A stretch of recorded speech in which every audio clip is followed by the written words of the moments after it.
ตึงนี่ตึงบ่ฮือแย่เรื่องอาการจัดการนมัสการท่านพระคุณเจ้าหมู่เฮาขอกาวาวอนวัน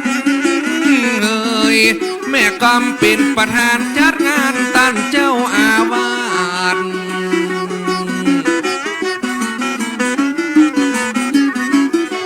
ท่านเจ้าคุณพระรัตนมุนีวันนี้วันดีดังงานเปิดเป็นประธานจัดงานแห่มซ้ำตัวผมจะน้อมกราบแต่บอกว่าเจ้าคณะอำเภอเปิ้นก็มาปรึกษาตัวกันเป็นหมู่จะสอลำดับและอย่าสอลำดับประวัติที่ผ่านมาจนถึงวันนี้ปกติหลวงพ่อได้เป็นคนแข็งแรงเนอะหลวงพ่อพระธรรมราชาตั้นนี้ตั้นมีอันที่เจ็บเป็นไข้ถามสมปราดสักหน่อยอย่าเมื่อเปิดเจ็บไข้หนาวเย็นไหนท่านเน้นท่านได้เจ็บได้เป็นท่านก็ได้ป่วย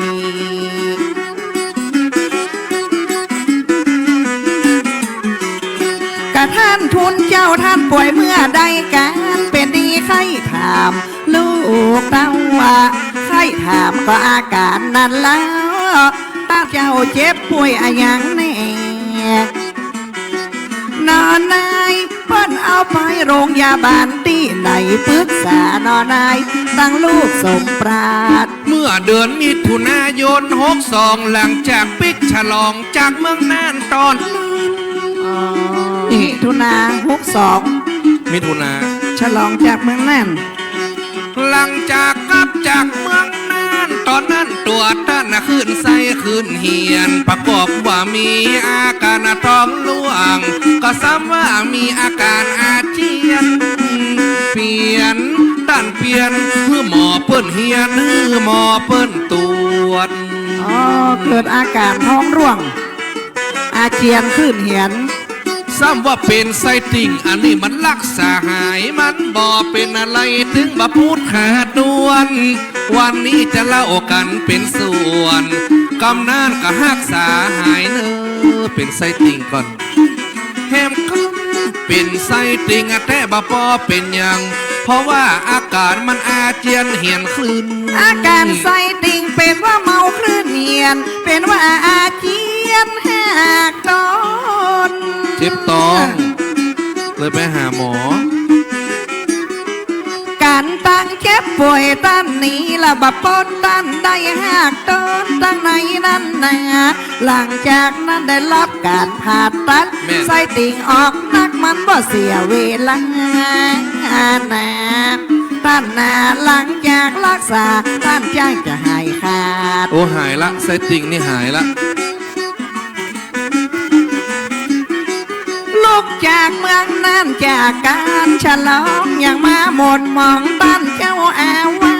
สมืดก็เป็นอ้วเป็นมากเพราะตานนั้นเป็นไส้ติ่งโลกนี่มันถึงถามหานอนนายแล้วต่อมาจะเป็นโรคแบบไหนถึงมาเข้าใจที่เจ็บไข้ได้ป่วย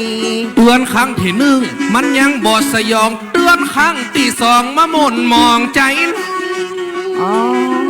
ครั้งที่สองมาแถมอยู่หมอซ้ำมาพบก้อนเนื้ออย่างอันนะมันมาอยู่ตีตับนักหนาเป็นว่าดีนาสังเวชหมอก็เลยสังเกตห้องไปหงยาหายเจ้าแม่นงส่งไปหงบ้านส่งจังหวัดเจียงใหม่บ้านส่งมหาราชส่งไปสวนดอกมหาราชกำนันนมูหมอเปิ้นน่ะตึงบะหันเหตุเปิ้นกะเอ็กซาลีตึงบะเฮอได้ขาดส่งไปโรงพยาบาลมหาราชกำนันก็ฮับทราบความจริงอันหนึ่งเก่านะ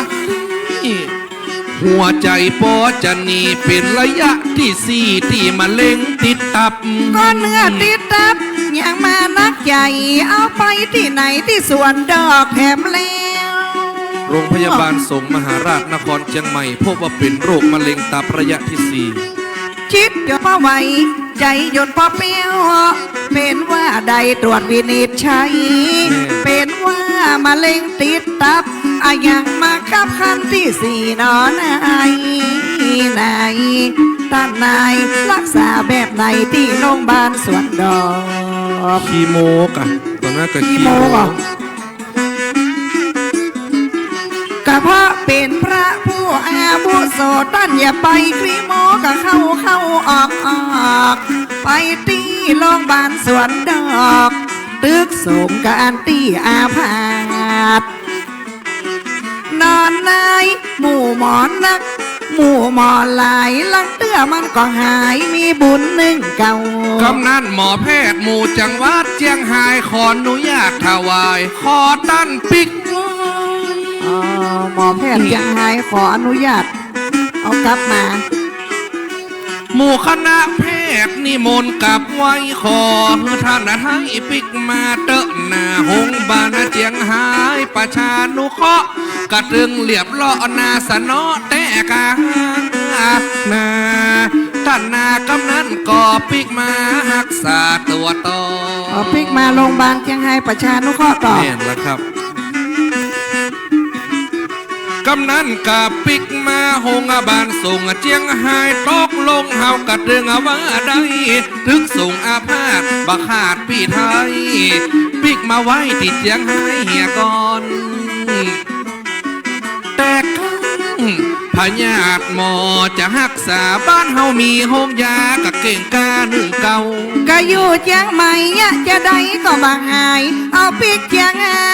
ไฮ้ก่อนนะตอนนั้นพระเทรานุเทระมาเยี่ยมกันขนาดนักเนอะลูกศิษย์ลูกหาปากันมาป่านเลอจนปอตกเตอเต็มลงบานส่งหมู่ต่างพระเทรานุเทระหมู่องค์พระเขาก็มาเจาะจงนายเจ้าพี่นงไปแวดหงบ้านส่งไปใจพอตัน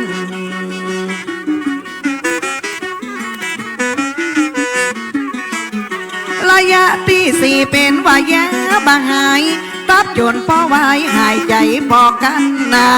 ยังมาทรมานตัดลำมาวันนั้นเป็นวันยังอาการนอนอนไหนเป็นดีใครถามลายหยุดลมหายใจเมื่อใดกันนอ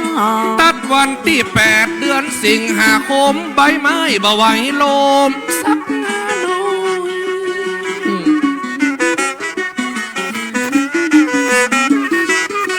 เวลา1 ทุ่มไปแฮมนิดหน่อย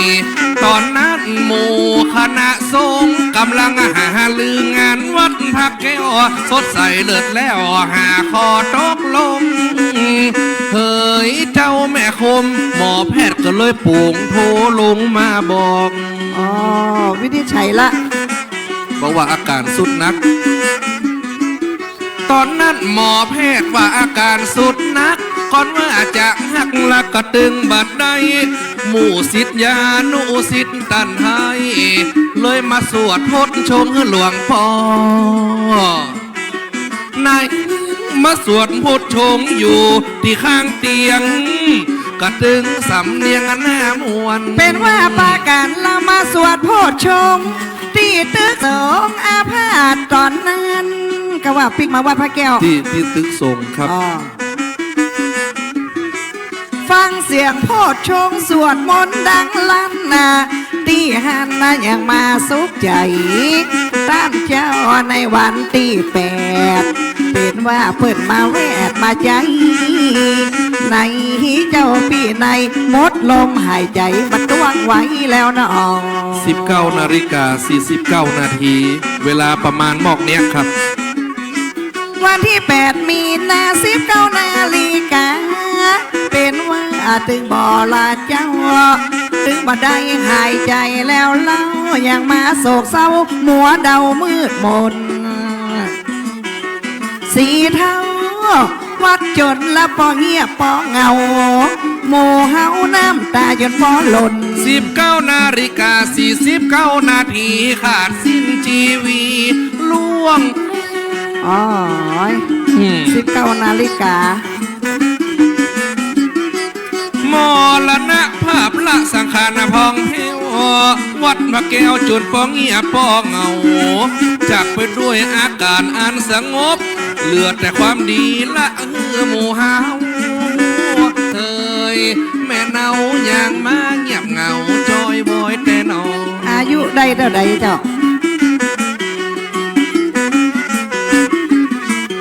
ตอนนั้นอายุ73 พรรษาจังสอนลัดนานอเจ้า53 พรรษานั่นเล่าท่านเจ้าก็ได้มาหนีจากแต่ขอเฮืออันว่าดวงวิญญาสูงสการนาวันนี้แล้วนออายุ73 พรรษา53มาจากวงวานพี่น้องสิริอายุรวม73 ปี8 เดือน28 วันจำเป็นจากลาตัวหนแห่งห้องลาพี่ลาน้องลูกตาวเลนลานลาพระลาเนนเถนน้อยลาถึงวัดวาอารามอากรรมมาตันกรรมลาวัดวาอารามพระเกี้ยวงามเด่น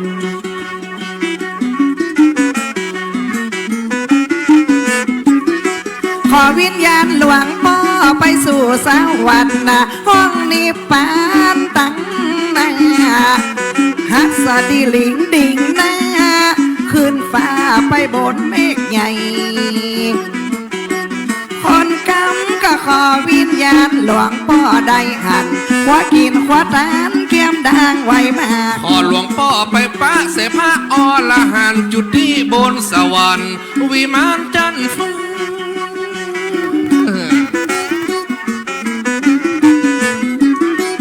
นกหัสดีลิงป่าดิ่งไปนั่งหอดจันฟ้ามาเฮสีขาบุญกินบุญตานพอสร้างแต่ง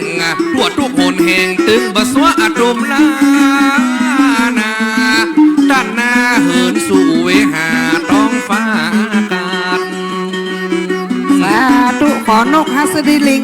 นำท่านขึ้นสู่สวงสวรรค์เนอะจุดที่จันเทพจุดที่จันพรมอยู่จันบรมอิงแก้ววันนี้จังซอสดใสผ่องแผ้วมาซอแล้วถวายหลวงพ่อแต่เป็นลมโพพุทธศาสนาลูกศิษย์จะนึกหาดึงบ่ฮือใดค่ะเทวพูดล้อมหน้าเทวดาล้อมหลังลูกน้องพาอีสวนป้องกันหลวงพ่อไว้สาธุเดี๋ยวพร้อมแล้วเนาะฝนใหญ่ลมหลวงอย่าคัดขวางมาได้เฮาอย่าไว้เฮาอย่าไปมือซาฮัสดีลิงขอเฮือดิ่งฟ้าเฮือไปตั้งหน้าโสภานาตั้งนาจะขอไว้ขอสาตั้งเจ้าองค์ตัน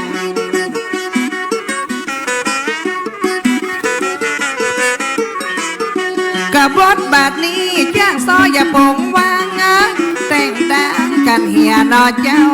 ท่านเจ้าบุญเจ้าคณะนานแล้วท่านเจ้าก็มาถึงแล้วเนนายแนนเจ้าหลองคณะอยู่อำเภอแจ้งแสนบังได้แก่นต้านมาถึงแล้วนะว้า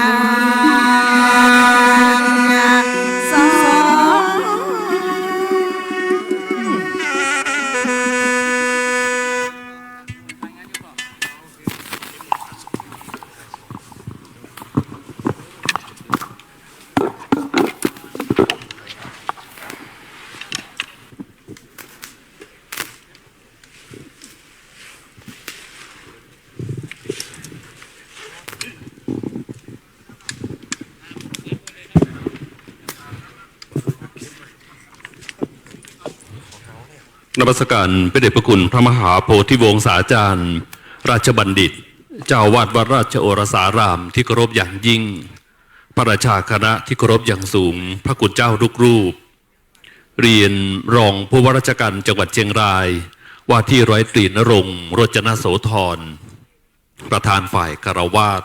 ท่านพุทธศาสนิกชนทุกท่านครับพิธีบำเพ็ญกุศลเนื่องในพิธีพระราชทานเพลิงศพพระธรรมราชานุวัตรสุทัศนมหาเถระ อดีตเจ้าวาดวัดพระแก้วอดีตเจ้าคณะภาค6ณพุทธมณฑลสมโพธิ750 ปีเมืองเชียงรายในวันนี้เป็นคืนที่3ของการประกอบพิธีบำเพ็ญกุศลโดยได้รัตนาพระเดชพระคุณพระมหาโพธิวงศาจารย์ราชบัณฑิตเจ้าวาดวัดราชโอรสารามแสดงพระธรรมเทศนาประสงค์8 รูปสวดพระพิธรรมบัดนี้จะเข้าสู่พิธีบำเพ็ญกุศลเรื่องในพิธีพระราชทานเพลิงศพพระธรรมราชานุวัตรแล้วอาราธนาพระมหาเถระผู้สวดพระพิธรรมขึ้นบนอาสงฆ์ครับ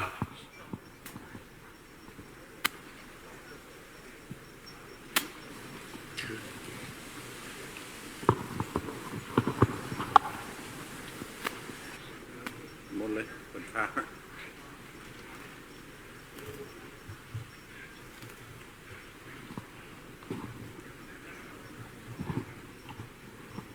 ได้ข่าวเรื่องพ่อคนนี้มาละ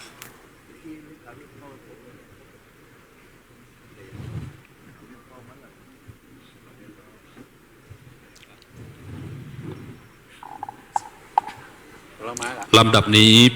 ขอเรียนเชิญว่าที่ร้อยตรีณรงค์รจนโสธรรองผู้ว่าราชการจังหวัดเชียงรายจุดธูปเทียนบูชาพระรัตนตรัยจุดเครื่องทองน้อยหน้าภาพถ่ายพระธรรมราชานุวัตรและจุดเทียนส่องธรรมตามลำดับขอเรียนเชิญครับ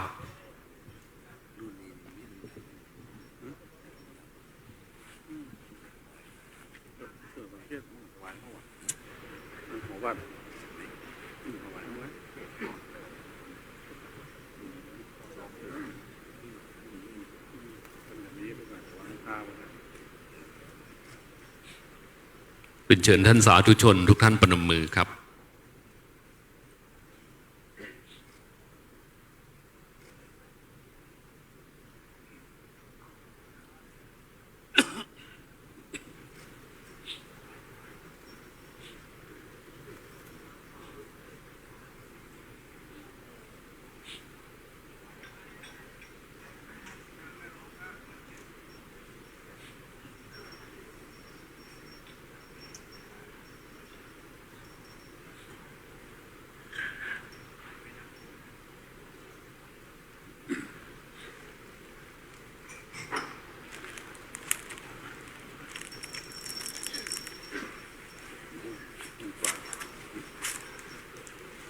เรื่องเป้าผมเจ๊ง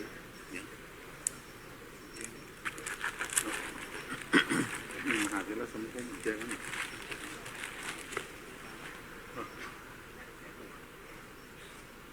ช่วยผมเจ๊งนี่วันนี้เจ็บ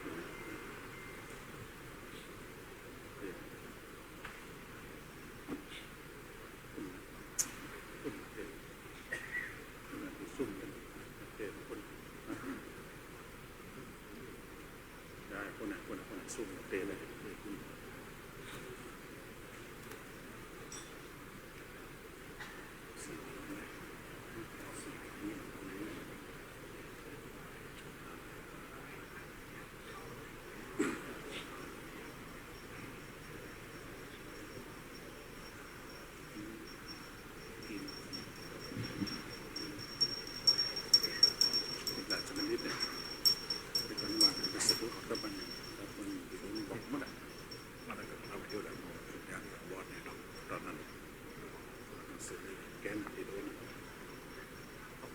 เลย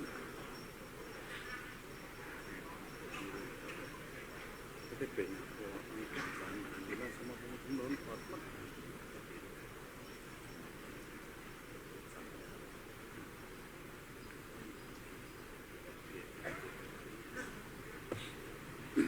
เป็นเชิญกล่าวคำบูชาพระรัตนตรัยพร้อมกันครับ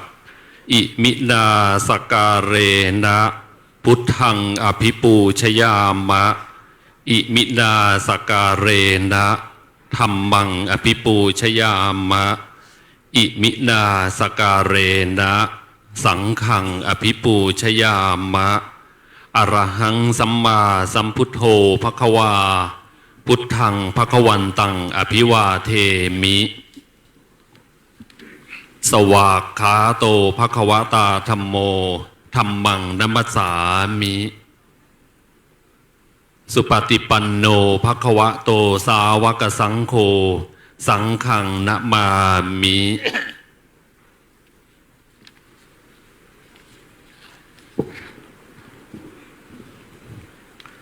มะยังพันเตวิสุงรักขณทายะติสรเนนะสห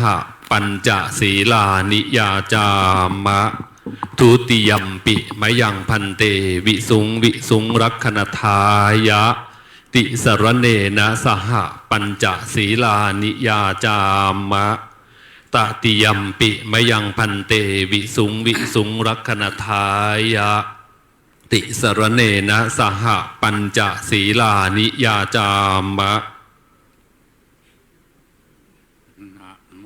ตัสสะภะคะวะโตอะระหะโตสัมมาสัมพุทธัสสะ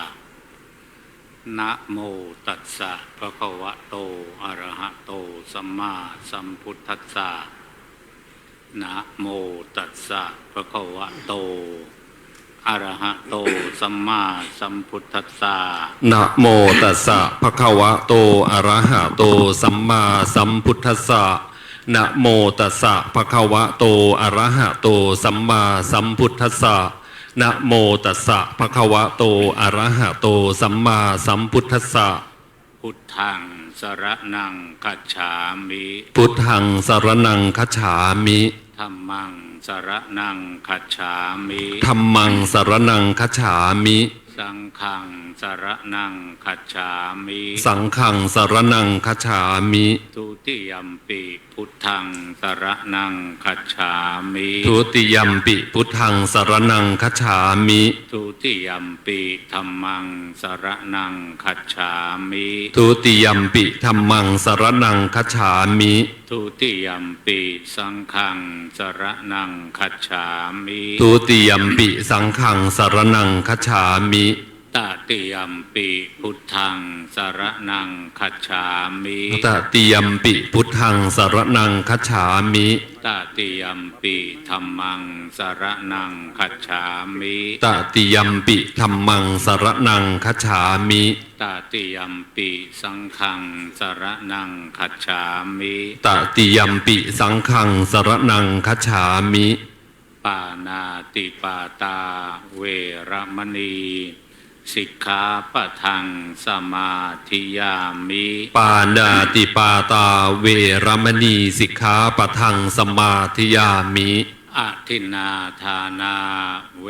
รมณีสิกขาปะทังสมาธิยามิอทินนาทานาเวรมณีสิกขาปะทังสมาธิยามิกาเมสุมิจฉาจารา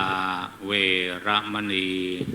สิกขาปะทังสมาธิยามิกาเมสุมิจฉาจาราเวรมณีสิกขาปะทังสมาธิยามิมุสาวาทาเวรมณีสิกขาปะทังสมาธิยามิมุสาวาทาเวรมณีสิกขาปะทังสมาธิยามิสุราเมรยมัชฌะปมาทฐานาเวรมณีสิกขาปะทังสมาธิยามิสุราเมรยมัชฌะปมาทฐานาเวรมณีสิกขาปะทังสมาธิยามิอิมานิปัญจสิกขาปทานิสีเลนะสุขติงยันติสีเลนะโภคสัมปทาสีเลนะนิพพุติงยันติตัสมาสีลังวิโสทะเยสาธุพรหมาจะโลกาธิปติสหัมปติกัดอัญชลีอันทิวรังอยาจทะสันติทะสัตตปรัชขะชาติกาเทเสตุธัมมังอนุกัมปิมังปะชัง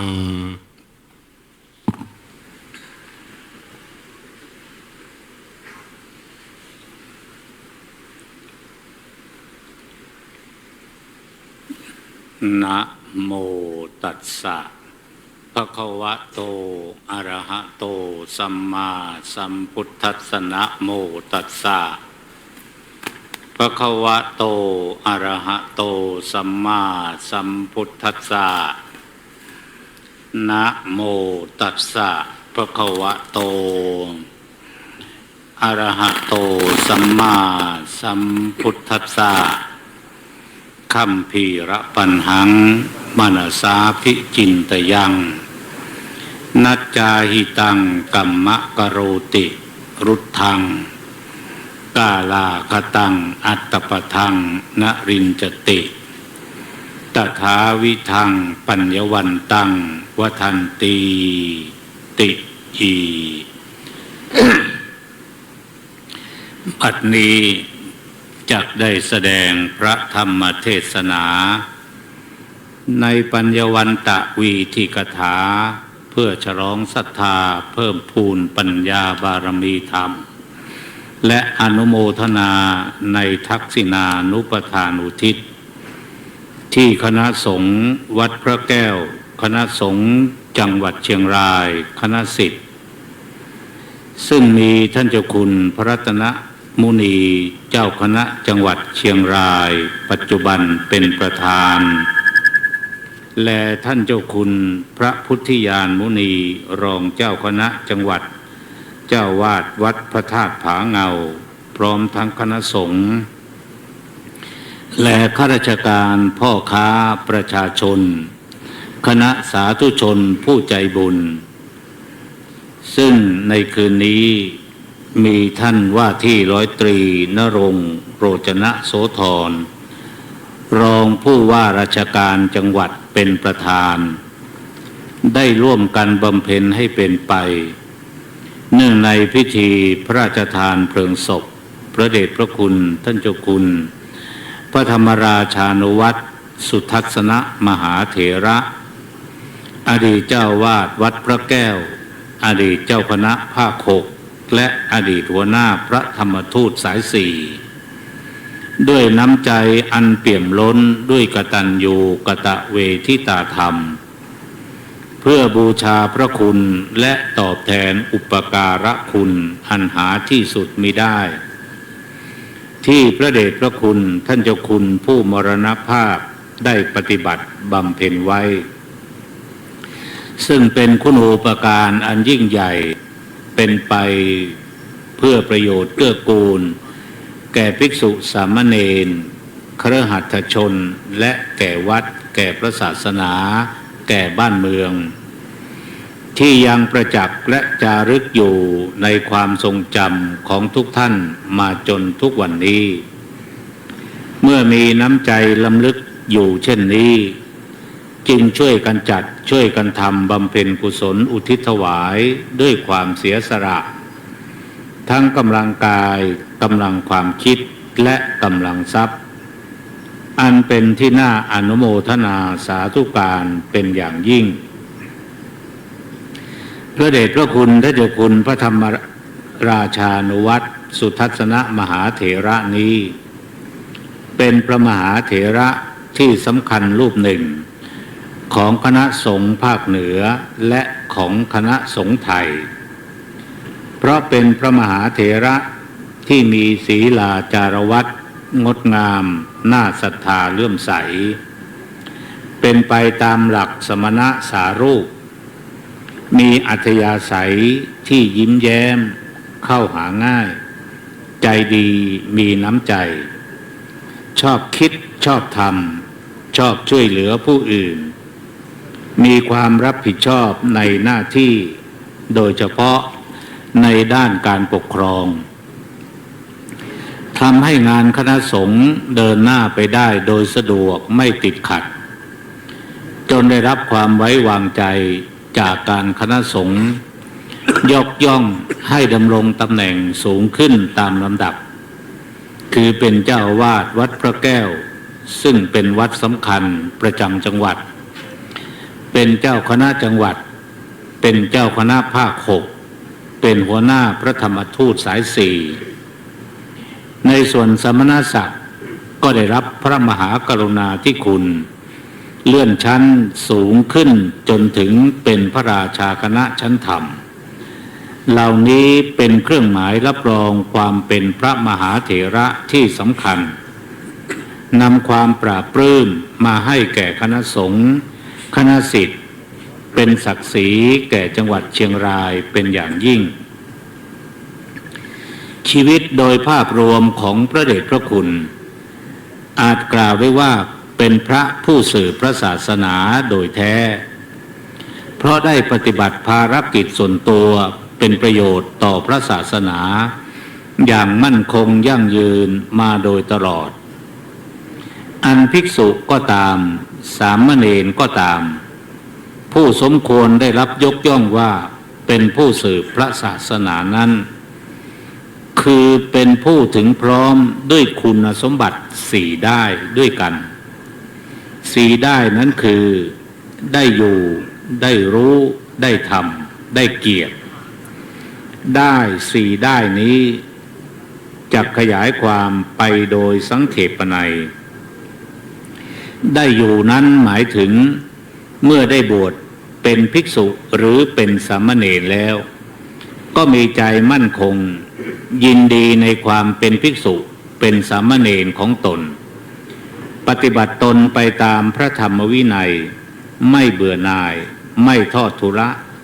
ไม่ศึกหาลาเพศไปอยู่เป็นภิกษุเป็นสามเณรโดยตลอดจนถึงมรณภาพอย่างนี้เรียกได้ว่าได้อยู่ได้รู้นั้นหมายถึงเมื่อเป็นภิกษุเป็นสามเณรแล้วมีความยินดีพอใจในการศึกษาเล่าเรียนพระธรรมวินัยหาความรู้ทางธรรมเพื่อเป็นแนวปฏิบัติของตนอย่างถูกต้องไม่ผิดพลาดและเพื่อแนะนำสั่งสอนภิกษุสามเณรรุ่นน้องซึ่งบวชกันต่อมาศึกษาจนมีความรู้ความเข้าใจและได้เข้าสอบเพื่อทดสอบภูมิปัญญาของตนจนได้เป็นนักธรรมได้เป็นมหาปรริญญามีความเข้าใจเรื่องศาสนาใดระดับหนึ่งอย่างนี้เรียกว่าได้รู้ได้ทำนั้นหมายถึง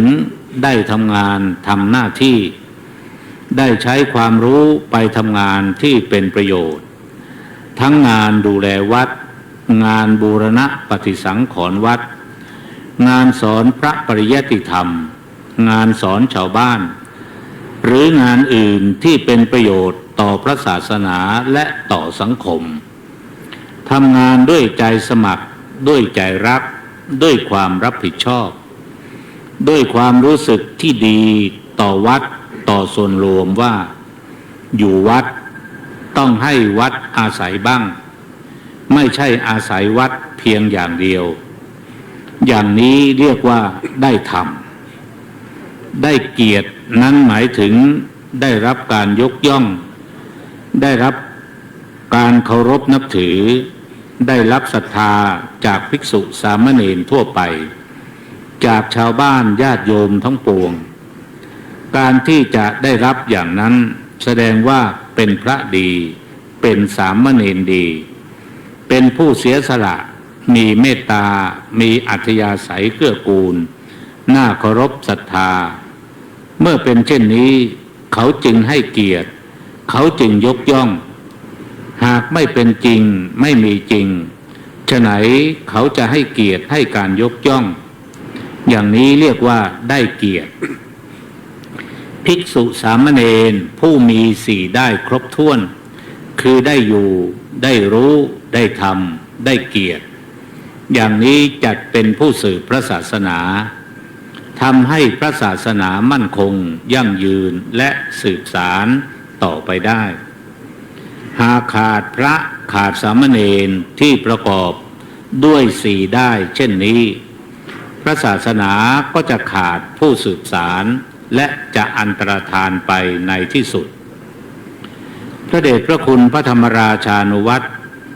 เป็นพระมหาเถระที่นับว่าเป็นพระสืบพระศาสนาแท้จริง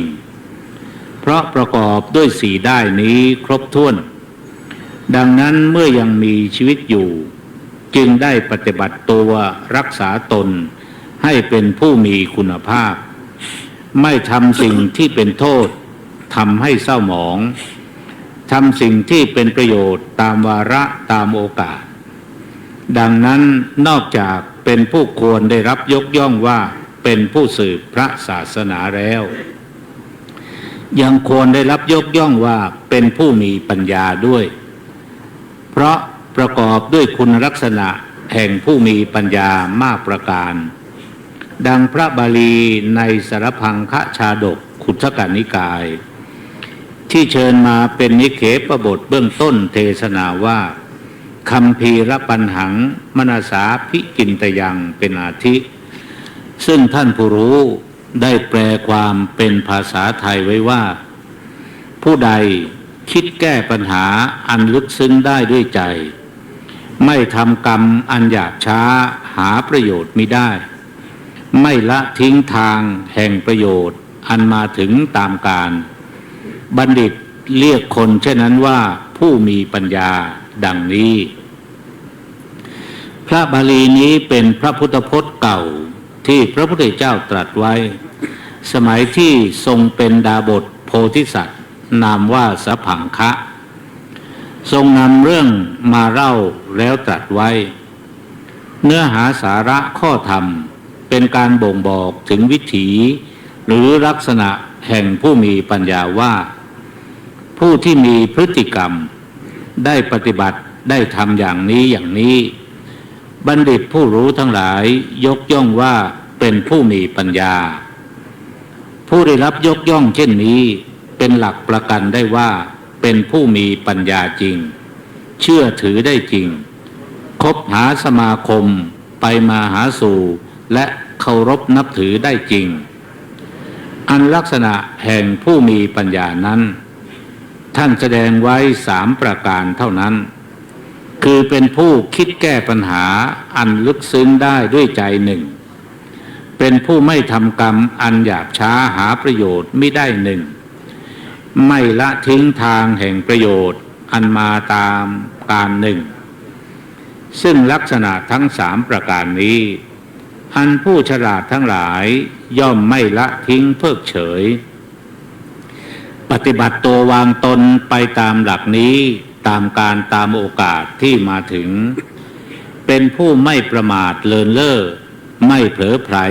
ปล่อยวางหรือเลิกละไป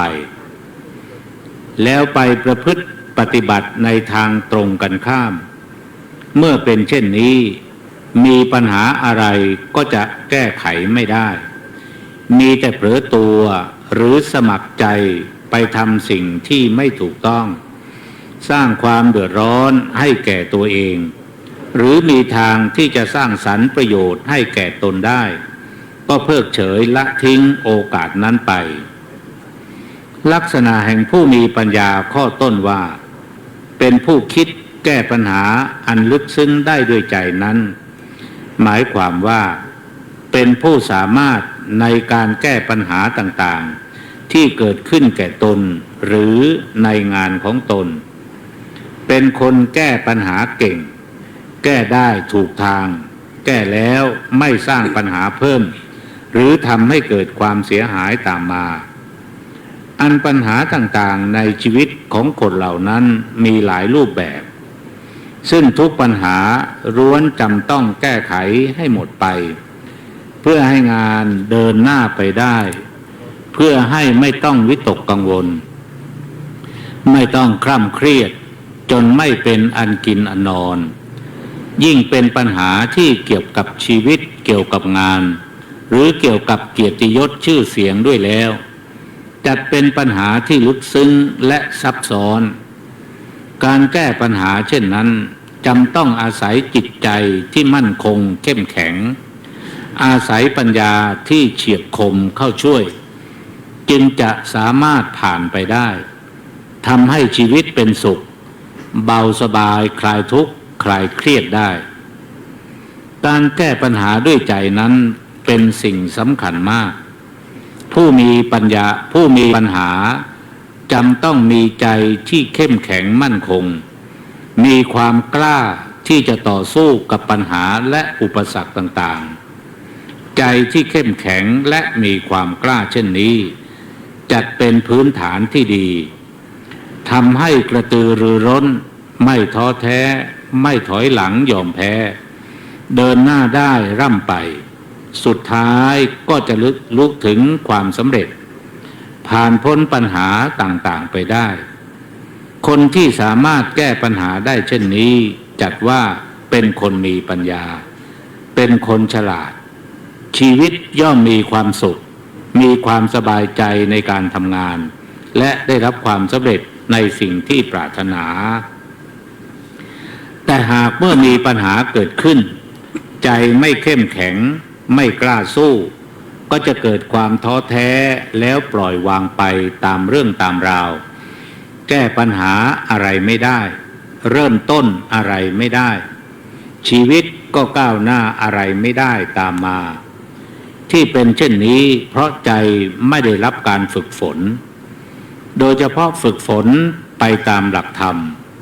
เมื่อไม่ได้ฝึกฝนก็ไม่เคยชินกับวิธีการแก้ปัญหาเพราะไม่รู้จะแก้อย่างไรความศรัทธาในงานในสิ่งที่ทำก็ไม่หนักแน่นทำให้ใจเลื่อนลอยไร้จุดหมายเมื่อเป็นดังนี้ใจก็ขาดความมั่นคงเข้มแข็งไม่กล้าสู้ปัญญาก็หดหายแก้ไขปัญหาอะไรก็ไม่ได้ข้อนี้สมเด็จพระจอมไตรสัมมาสัมพุทธเจ้าทรงแสดงธรรมเตือนใจไว้ปรากฏอยู่ในพระธรรมบทขุททกนิกายว่าอนวัตถิตะจิตตัสสะสัทธัมมังอวิชชานโตปริปรวะภาษาทัสสะปัญญานะปริปูรติความว่าเมื่อมีจิตไม่มั่นคงไม่รู้พระสัทธรรมมีความเลื่อมใสเลื่อนลอยปัญญาย่อมไม่บริบูรณ์ดังนี้ด้วยเหตุนี้จึงกล่าวได้ว่าผู้ที่สามารถแก้ปัญหาลึกซึ้งได้ด้วยใจจัดเป็นผู้มีปัญญาแท้จริงผู้มีปัญญาย่อมมีชีวิตไม่ขาดแคลนแก้ปัญหาได้ชีวิตย่อมอยู่เป็นสุขตรงกันข้ามผู้ขาดปัญญาย่อมไม่อาจแก้ไขปัญหาอะไรได้ทำให้ชีวิตไม่เป็นสุขมีปัญหาเข้ามากลุ่มรุมทับถมให้วิตกกังวลให้วุ่นวายสับสนร่ำไปทำให้เกิดความทุกข์ความเครียดและทำให้อายุสั้นพลันตายตามมาลักษณะผู้มีปัญญาข้อที่สองคือเป็นผู้ไม่ทำกรรมอันหยาบช้าหาประโยชน์ไม่ได้คือเป็นผู้มีจิตสำนึกที่ดีมีความละอายใจเกลียดชั่วกลัวบาปรู้จักผิดชอบชั่วดีไม่เห็นแก่ได้เป็นทุนเดิมทำให้ไม่กล้าทำบาปกรรมทั้งต่อหน้าและรับหลังทำให้เป็นคนไม่เห็นแก่ตัวไม่น่าไหวหลังหรอกผู้เป็นเช่นนี้จัดว่าเป็นคนมีปัญญาเป็นผู้สามารถจัดตัววางตนให้พ้นจากบาปกรรมได้หนีจากความผิดความชั่วร้ายได้ด้วยตนเองเรื่องบาปกรรมนี้เป็นเรื่องละเอียดอ่อนเป็นเรื่องที่หยาบช้าแต่ก็มีหน้ากากปิดบังที่สวยงามน่าลุ่มหลงเข้าไว้คนไม่ฉลาดทั้งหลายรู้เท่าไม่ถึงการจึงลุ่มหลงติดพันคิดว่าเป็นสิ่งที่ดีเป็นสิ่งที่เป็นประโยชน์ยิ่งเมื่อทำเข้าไปแล้วไม่ได้รับผลร้ายในทันทีมีแต่ได้ประโยชน์ทันตาก็คิดว่าบาปกรรมเป็นสิ่งดีเป็นสิ่งที่ควรทำแล้วก็ติดพันทำไปยิ่งทำยิ่งได้ยิ่งทำยิ่งเจริญก็ยิ่งมัวเมาลุ่มหลงหนักขึ้นเมื่อยังไม่ได้รับผลแห่งบาปกรรมนั้นก็คิดว่าดีว่าเหมาะสมจะเห็นผลก็ต่อเมื่อบาปกรรมสุกงอมแล้วต้องได้รับผลกรรมในดินแดนที่ขาดความเจริญที่เรียกว่าอบายภูมิบ้างหรือในขณะที่ยังมีชีวิตอยู่ก็ถูกสังคมรังเกียจบ้างไม่อาจเข้าสังคมใดๆได้อย่างมีศักดิ์ศรีบ้างนี้เป็นผลแห่งบาปกรรมในปัจจุบัน ข้อนี้สมเด็จพระจอมไตรพุทธเจ้าก็ตรัสก็ทำเป็นเครื่องเตือนสติให้เห็นความจริงดังพระพุทธพจน์ในพระธรรมบทขุททกนิกายว่าปาโปปิปัสสติภัทรังยาวะปาปังนปัสสติยถาจะปัสสติปาปังอคปาปานิปัสสติความว่าบุคคลผู้ทำบาปย่อมเห็นบาปว่าดีตลอดเวลาที่บาปยังไม่ผลิผลแต่เมื่อใดบาปผลิผลเมื่อนั้นผู้ทำบาปย่อมเห็นบาปว่าชั่วดังนี้ข้อนี้จึงสามารถกล่าวได้ว่าผู้ที่ไม่ทำบาปกรรมอันหยาบช้าซึ่งมีแต่โทษไม่มีประโยชน์อันใดด้วยเห็นว่าเป็นสิ่งที่ทำให้ตนตกต่ำทำให้จิตเศร้าหมองทำให้ชีวิตต้องได้รับทุกข์ในที่สุดจึงงดเว้นห่างไกลได้ชื่อว่าเป็นผู้มีปัญญาชีวิตย่อมอยู่เป็นสุขเป็นอิสระมีความปลอดภัยในที่ทุกสถานลักษณะแห่งผู้มีปัญญาข้อที่3คือไม่ละทิ้งทางแห่งประโยชน์อันมาถึงตามกาลคือเป็นผู้หูไวตาไวมีปัญญารอบด้านมีความรู้รอบตัวฉลาดรู้ว่าอะไรเป็นสิ่งพิเศษที่ควรทำควรปฏิบัติหรือมองเห็นว่าโอกาสนี้ควรจะทำอย่างนี้โอกาสนี้ควรจะทำอย่างนั้นเมื่อมีโอกาสที่จะทำอย่างนั้นได้ก็รีบทำทันทีไม่ปล่อยให้โอกาสผ่านไปโดยไม่ได้ประโยชน์อะไรสิ่งที่ควรได้ควรมีแต่มัวประมาทเผลอไปทำให้ประโยชน์ที่พึงได้ตามการไม่เกิดมีขึ้นแก่ตนประโยชน์อันมาถึงตามการนั้นถือว่าเป็นประโยชน์พิเศษเป็นไปตามการเวลาไม่ใช่มีทั่วไปหรือตลอดไปเหมือนอย่างที่โบราณสอนกันไว้ว่าน้ำขึ้นให้รีบตักช้านักน้ำลงจะหมดทางดังนี้เป็นต้นผู้ที่ไม่ฉลาดแม้มีโอกาสมีเวลาที่จะทำก็มัวชักช้ายืดยากทำให้พลาดโอกาสที่จะได้ทำและพลาดจากประโยชน์ที่พึงได้รับส่วนผู้ที่ฉลาดรู้ย่อมไม่ประมาทเมื่อมีโอกาสเวลาที่จะทำก็รีบทำรีบจัดการให้เสร็จก็ไม่เสียประโยชน์ข้อนี้ก็มีพระบาลีเตือนใจไว้ดังปรากฏอยู่ในเถระคาถาว่าโยทันทกาเลทันเทติตระนิเยจตาระเยโยนิโสสังวิธาเนนะสุขังปัปโปติปันดิโตความว่าผู้ใดช้าในเวลาที่ควรช้ารีบด่วนในเวลาที่ควรรีบด่วนผู้นั้นจัดเป็นบัณฑิตย่อมได้รับความสุขเพราะได้จัดแจงโดยอุบายอันชอบดังนี้ประเด็นหลักของข้อนี้ก็คือการรู้จักคุณค่าของเวลารู้จักใช้เวลาให้เกิดประโยชน์เวลาไหนควรทำอะไรควรทำนานแค่ไหนกำหนดทำได้อย่างนี้ชื่อว่าใช้เวลาเป็นไม่ปล่อยเวลาให้ล่วงไปโดยเปล่าประโยชน์อย่างเช่นที่โบราณสอนไว้ว่าเมื่อน้อยให้เรียนวิชาให้หาศีลเมื่อใหญ่หรือสอนไว้ว่ายามเป็นเด็กต้องเรียนมันเขียนอ่านยามหนุ่มสาวมันทำงานหาทรัพย์สินยามแก่เฒ่าเฝ้าภาวนาเป็นอาจินทำอย่างนี้ก็จะสิ้นความทุกข์เอ่ยดังนี้คนที่รู้จักเวลารู้คุณค่าของเวลาและใช้เวลาเป็นอย่างนี้เรียกได้ว่าเป็นผู้มีปัญญาย่อมไม่พลาดโอกาสในการทำสิ่งที่เป็นประโยชน์ไม่ว่าเรื่องการศึกษาเล่าเรียนเรื่องการประกอบอาชีพเรื่องการคบหากับผู้คนตลอดถึงการทำบุญทำกุศลในเทศกาลสำคัญและในโอกาสอันควรเมื่อบริหารจัดการเรื่องเวลาได้ลงตัว ย่อมได้รับประโยชน์ได้รับความสุขและได้รับการยกย่องนับถือจากบุคคลทั่วไปพระเดชพระคุณพระธรรมราชานุวัตรสุทัศนมหาเถระจัดเป็นพระเถระที่ควรค่าแก่การเคารพกราบไหว้นอกจากเป็นบุคลากรผู้สืบพระศาสนาแล้วยังมีปฏิปทาอยู่ในวิถีแห่งผู้มีปัญญา3 ประการคือเป็นผู้คิดแก้ปัญหาอันลึกซึ้งได้ด้วยใจ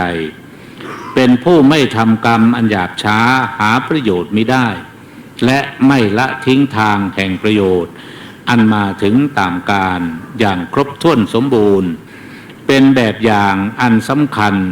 ที่คณะสงฆ์คณะศิษย์และสาธุชนจะพึงปฏิบัติตามซึ่งเมื่อปฏิบัติตามได้ครบถ้วนก็จะได้รับความเจริญก้าวหน้าได้รับความสำเร็จในชีวิตเป็นผู้สืบพระศาสนาหรือเป็นผู้เจริญก้าวหน้าในอาชีพในหน้าที่การงานเหมือนอย่างที่พระเดชพระคุณได้รับให้เห็นประจักษ์ดังขยายความมาด้วยประการฉนี้อิมินากตะปุญเยนะด้วยอำนาจแห่งกุศลปฏิทานไมยบุญที่ท่านทั้งหลายได้ร่วมกันบำเพ็ญให้เป็นไปด้วยน้ำใจอันประเสริฐอุทิศถวายแด่พระเดชพระคุณพระธรรมราชานุวัตรสุทัศนมหาเถระในโอกาสนี้ขอพระเดชพระคุณได้โปรดรับรู้รับทราบขอได้โปรดอนุโมทนาขอบคุณขอบใจในน้ำใจของผู้เคยได้รับอุปการะคุณจากพระเดชพระคุณโดยทั่วหน้าและขอได้โปรดอนุโมทนากุศลปฏิทานไมยนี้แล้วได้รับวิบากผลสำเร็จเป็นทิพยสุขสมบัติในสัมปรายภพให้ยิ่งขึ้นไปสมเจตนาปรารภของคณะสงฆ์คณะศิษย์และสาธุชนตลอดกาลรับประทานแสดงพระธรรมเทศนาในปัญญวันตะวีที่กถาสมควรแก่เวลาขอยุติลงคงไว้เพียงเท่านี้เอวังก็มีโดยประการฉนี้สาธุจะตั้งใจกรวดน้ำแล้วพอเลยนะยะถาวาริวหาปูราปริปุเรนติสาครัง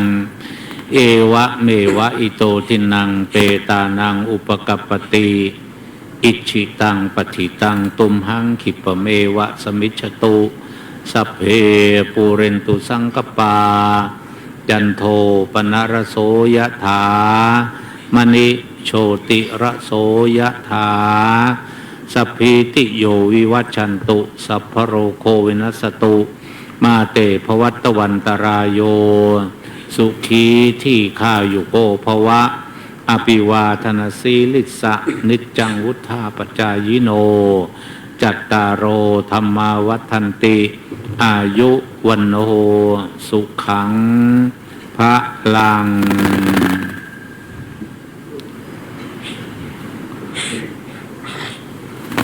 พระเดชพระคุณ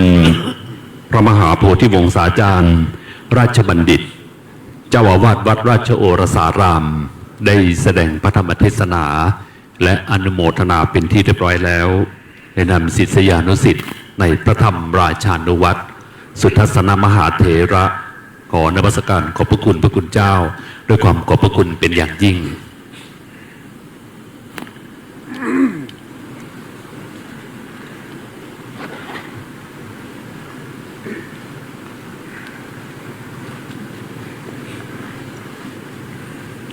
ลำดับนี้ขอเรียนเชิญรองผู้ว่าราชการจังหวัดเชียงรายว่าที่ร้อยตรีณรงค์รจนโสธรถวายเครื่องทยธรรมแด่พระเดชพระคุณพระมหาโพธิวงศาจารย์ขอเรียนเชิญครับ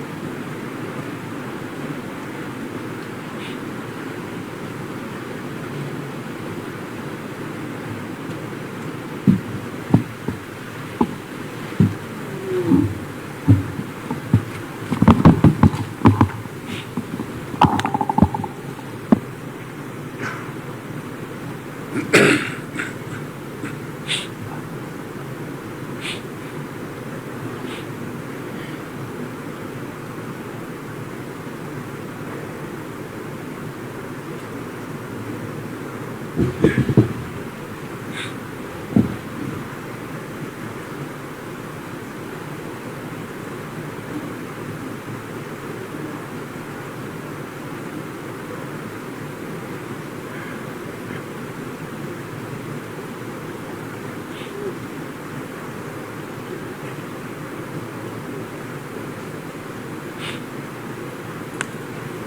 ลำดับนี้ขอเรียนเชิญนายอำเภอดอยหลวงนายณรงค์พลคิดอ่าน จุดเครื่องบูชาเครื่องห้าหน้าหีบพระพิธรรมขอเรียนเชิญครับ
นะโม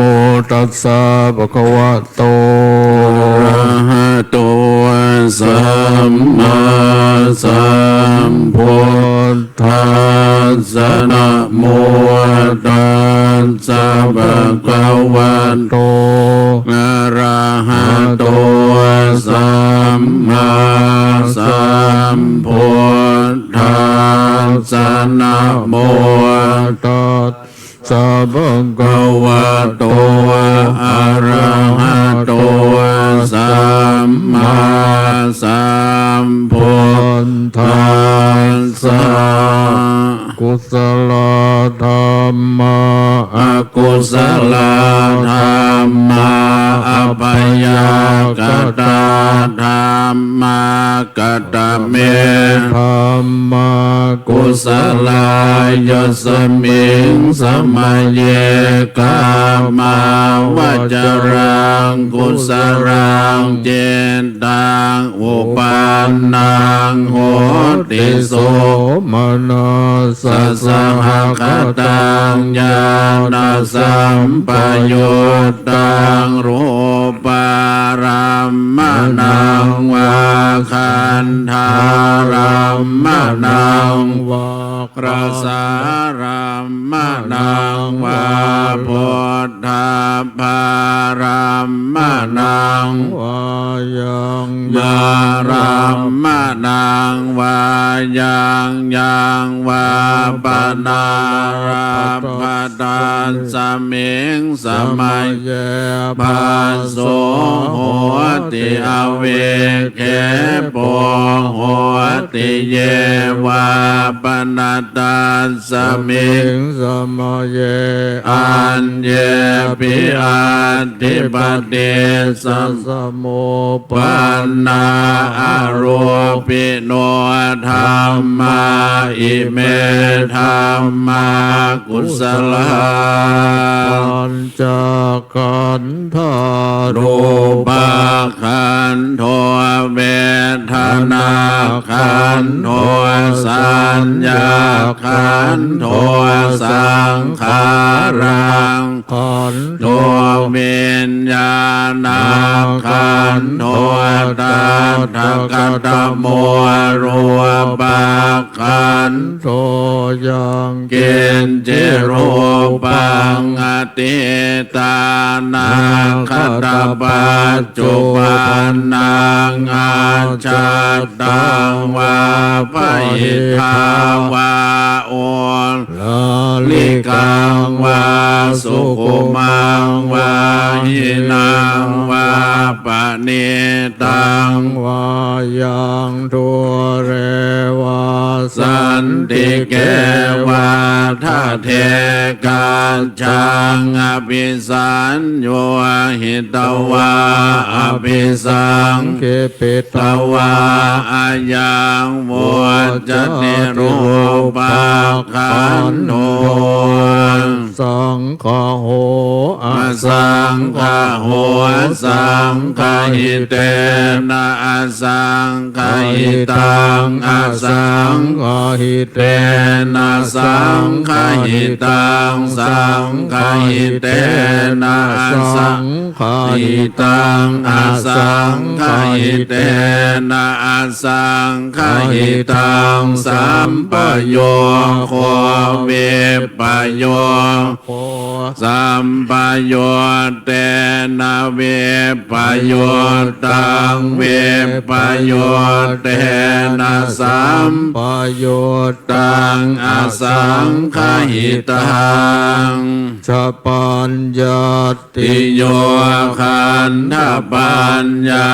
ติอายตนะปัญญาติธาตุปัญ ญา ติสัจจปัญญาติอินทริยปัญญาติปุคคลปัญ ญา ติเกณตาวตาปุคคลานังปุคคลปัญญา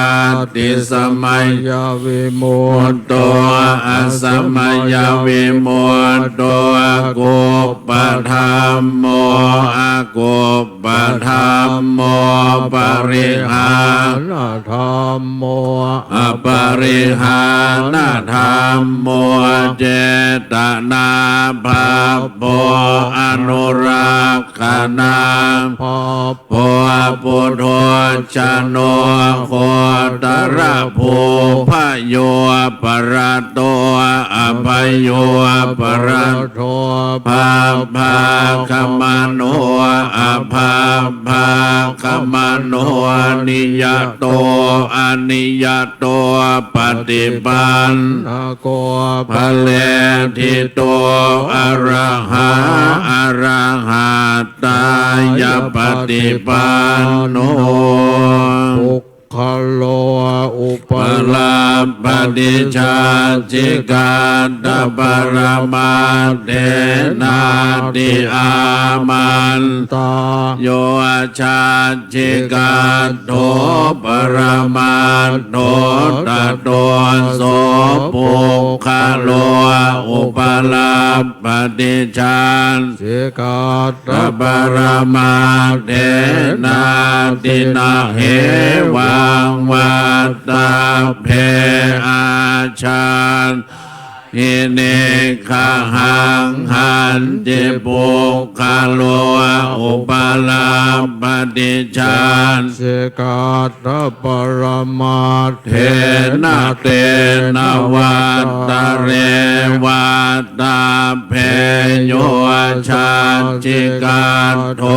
ปรมัน โท ตาโตโสปุคโลอุปลาปฏิชาจิกาตปรมาเทนาติเมชา เยเกจิกุส ส ล ลาธรรมาสัพเพเตกุสลามูลาเยวาปัน นากุ กุสลามูลาสัพเพเตธรรมากุสลาเยเก จิกุส สลาธรรมาสัพเพเตกุสลามูเลนะเอกมูล ลาเยวา ปนากุสลามูเลนะเอกมูลาสัมเต แต่ธรรมากุศลา เหตุปัจจโย อารามณปัจจโยอธิปติปัจจโยอนันตรปัจ จโย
ตายท่านที่ 9นางวรรณยุภาวิเศษสรรผู้แทนขนส่งจังหวัดเชียงรายและท่านที่ 10นายนิพนธ์ไอ้ชัยผู้ทรงคุณวุฒิท้องถิ่นเรียนเชิญท่านผู้มีเกียรติทั้ง10ท่านพร้อมหน้าประสงค์เวลานี้ครับ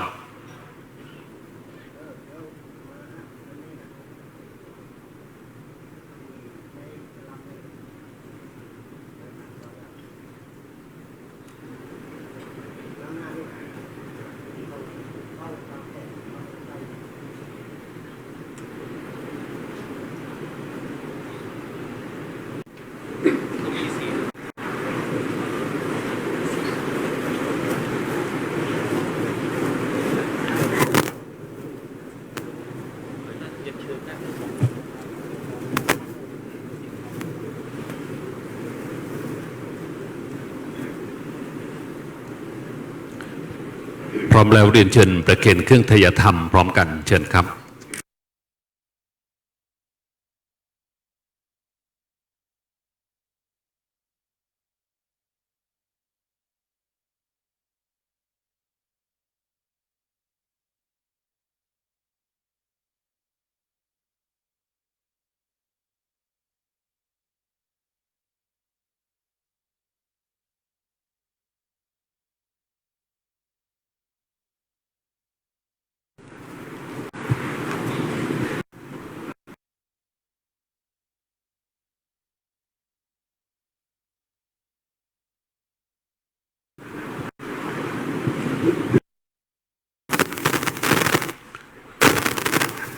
ในลำดับนี้ขอเรียนเชิญรองผู้ว่าราชการจังหวัดเชียงราย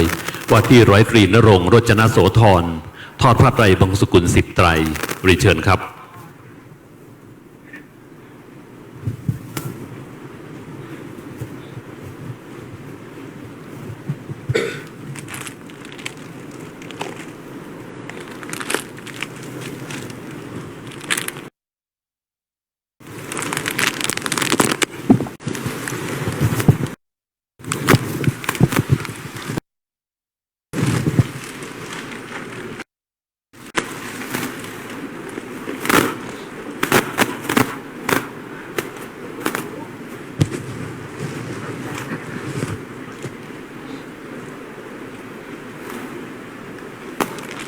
กับเรียนเชิญกรรมการวัดพระแก้วที่อยู่ในโดมนะครับประเคนเครื่องทยธรรมพระคุณท่านที่เหลือในเวลานี้เลยนะครับเรียนเชิญครับ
อาชิตวานิโรชันติเตสังอุปัสสโมสุโข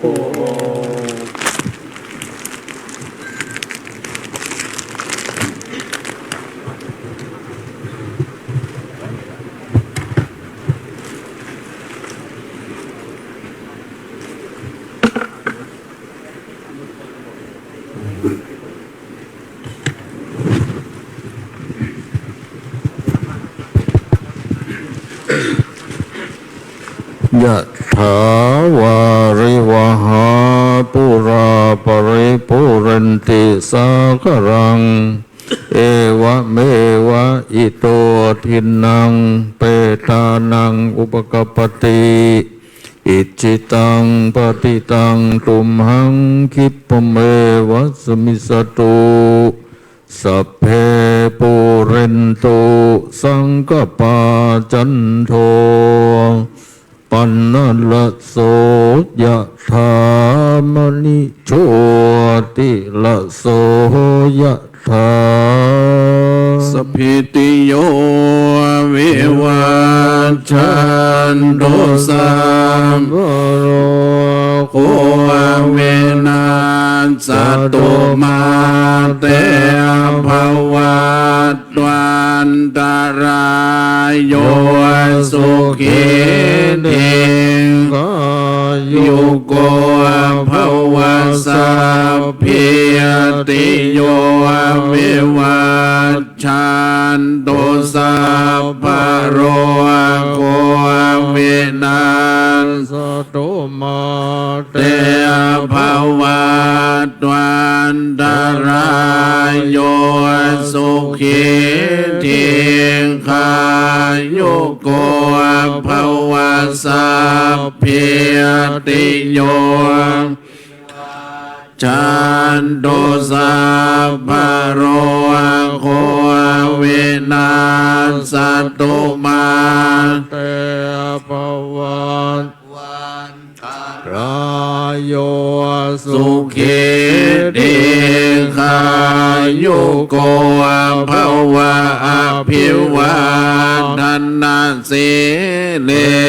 สเนจังวุฒาปัจจายโนจันตารโอธรรมวัฏทานติอายุวันโนสุขังภาลังอัฏฐาสิเมอากาสิเมยาติเมตตาสักขาจะเมเปตานังทักขินังจาบุเพกตมโนสรังนาหิรุนังวาโสโกวายาวันยาปริเทวนานาตังเปตานามันทายาเอวังนิทานติยาตโยอายันจะโคทักขินาเทนาสังฆามิสุปเดชเดตาเทคาราตังหิตาสัทธานาโสอุปกาปฏิโสยาติธรรมโมจะยังนิทาสิโตปัวชาจักตาอุราลาภลันจะภิกขุนัมโนปะเทนังโดเมหิปุญญังปัสสุตังอนาปกันติภวตุสัพพมังคารังรักขันตุสัพพเทวตาสัพพพุทธานุภาเวนัสธาโสทิภวันตุเตภวันตุสัพพมังคารังรักขันตุสัพพเทวตาสัพพธรรมานุภาเวนัสธาโสทิภวันตุเตภวันตุสัพพมังคารังรักขันตุสัพพเทวตาสัพพสังฆานุภาเวนัสธาโสทิภาวันตุเต กับอินเทอร์ทุกท่านไว้พระพร้อมกันครับอะระหังสัมมาสัมพุทโธภควาพุทธังภควันตังอภิวาเทมิสวากขาโตภควตาธัมโมธัมมังดัมมัสสามิสุปฏิปันโนภควโตสาวกสังโฆสังฆังนะมามิพิธีบำเพ็ญกุศลเนื่องในการพระราชทานเพลิงศพพระธรรมราชานุวัตรสุทัศนมหาเถระอดีตเจ้าวาดวัดพระแก้วพระรามหลวงอดีตเจ้าคณะภาค 6และหัวหน้าพระธรรมทูตสาย 4ในวันนี้เสร็จสิ้นสมบูรณ์ลงแล้วกราบนมัสการขอบพระคุณพระเดชพระคุณพระมหาโพธิวงศาจารย์ราชบัณฑิตเจ้าวาดวัดราชโอรสารามด้วยความขอบพระคุณเป็นอย่างยิ่งที่พระคุณเจ้าได้ให้ความเมตตาเดินทางมาแสดงพระธรรมเทศนานมัสการขอบพระคุณพระคุณเจ้าทุกรูปขอบพระคุณรองผู้ว่าราชการจังหวัดเชียงรายหัวหน้าส่วนราชการและผู้มีเกียรติผู้มาร่วมในพิธีในวันพรุ่งนี้พระธรรมเทศนาจะเริ่มในเวลา 19 นาฬิกาโดยอาราธนาท่านเจ้าคุณพระพรหมเสนาบดีอุรสาการแทนเจ้าคณะภาค 7วัดปทุมคงคามาแสดงพระธรรมเทศนาพระสงฆ์10 รูปสวดพระอภิธรรมสำหรับวันนี้นมัสการขอบพระคุณขอบคุณและสวัสดีครับ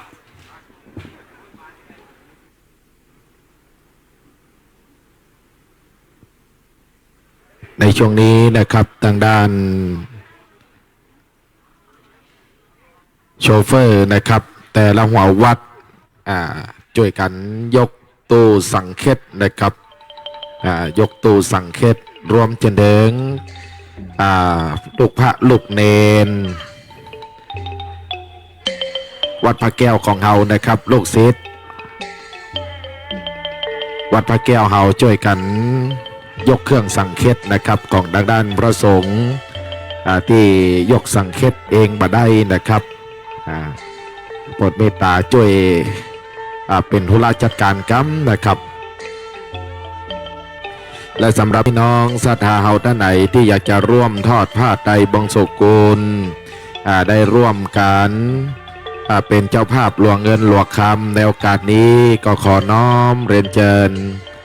ท่านทั้งหลายได้มาร่วมบุญกันได้ที่ทางด้านกองอำนวยการธนาคารบุญกันได้นะครับ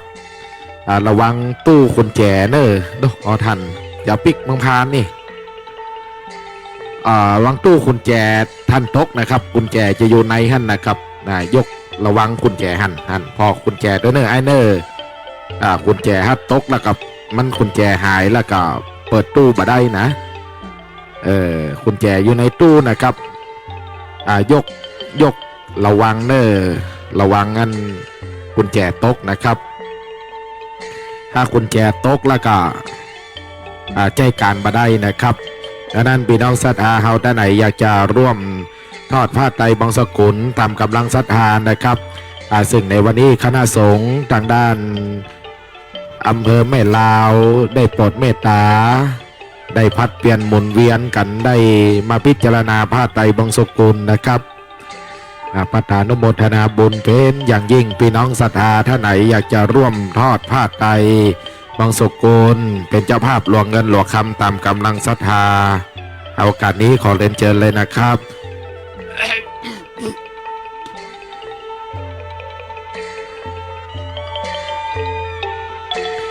มากันได้เลยนะครับตามกำลังศรัทธานะครับตามกำลังศรัทธาร่วมกินร่วมทานกันได้ทอดถวายเบื้องหน้าพระสงฆ์เลยนะครับทอดถวายเบื้องหน้าพระสงฆ์พระสงฆ์จะได้พิจารณาผ้าไตรบงศกุลโอกาสนี้น้อมเรียนเชิญพี่น้องศรัทธาเลยนะครับได้ร่วมเป็นเจ้าภาพเจ้าศรัทธากันได้ระวังกุญแจตกเนอสำหรับตู้นะครับตู้ระวังกุญแจตกนะครับปลดหงายตู้ขึ้นเนอกุญแจอยู่ทางด้านในนะครับระวังกุญแจตกกุญแจตกแล้วก็ใจการมาได้นะครับกุญแจอยู่ทางด้านลิ้นจักรทางด้านลุ่มเก็บไว้ให้ดีนะครับสำหรับกุญแจแล้วท่านไหนอยากจะร่วมบุญนะครับร่วมบุญร่วมกุศลอยากจะทอดผ้าไตรบงศกุลเป็นเจ้าภาพหลวงเงินหลวงคำเดินเจริญน้ำเดินเจริญเลยนะครับพี่ไปทางด้านพูดเลยก็ได้นะครับเน้นทั้งหมดแม่นเลยครับไปกันเลยนะครับ และก็สำหรับในการจัดงานในครั้งนี้นะครับท่านสามารถติดตามการถ่ายทอดสดทางด้าน Facebook นะครับชื่อว่าประมวลภาพงานพิธีบำเพ็ญกุศลศพพระเดชพระคุณพระธรรมราชานุวัตรนะครับซึ่งถ่ายทอดสดทั้งภาพและเสียงและรูปภาพออกทางด้านFacebook นะครับประมวลภาพงานพิธีบำเพ็ญกุศลศพพระราชทานทั้งศพพระเดชพระคุณหลวงพ่อนะครับท่านสามารถติดตามงานได้และท่านไหนที่อยากจะร่วมในการทอดผ้าไตรบงสุกุลได้ร่วมบุญในโอกาสนี้ก็ขอน้อมเรียนเดินนะครับน้อมเดินเชิญท่านทั้งหลายได้ร่วมกันทอดผ้าไตรร่วมบุญก่อนปิกบ้านปิกจองกันได้ทางด้านโรงทานนะครับทางด้านโรงทานมีบริการเนื้อกับท่านเชิญได้ไปทางด้านโรงทานกันได้เลยนะครับไปทางด้านโรงทานมีบริการเนื้อท่านอยู่ท่านไหนที่ได้หลวงเงินหลวงคำกันแล้วนะครับเรียนเชิญได้กราบไหว้กราบสาบริเวณด้านหน้าปราสาทนะครับบริเวณด้านหน้าปราสาทจะมีรูปเหมือนของพระเดชพระคุณหลวงพ่ออยู่นะครับ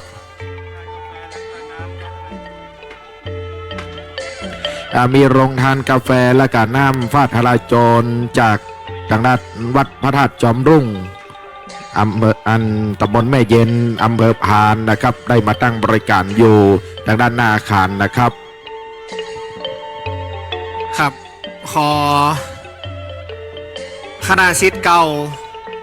ของวัดพระแก้วของเฮาแล้วก็พระภิกษุสามเณรนะครับ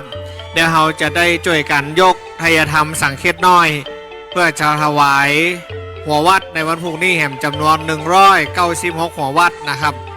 เดี๋ยวตอนนี้ขอนิมนต์สามเณรที่เป็นแผนกน้ำนะครับแผนกน้ำปานะ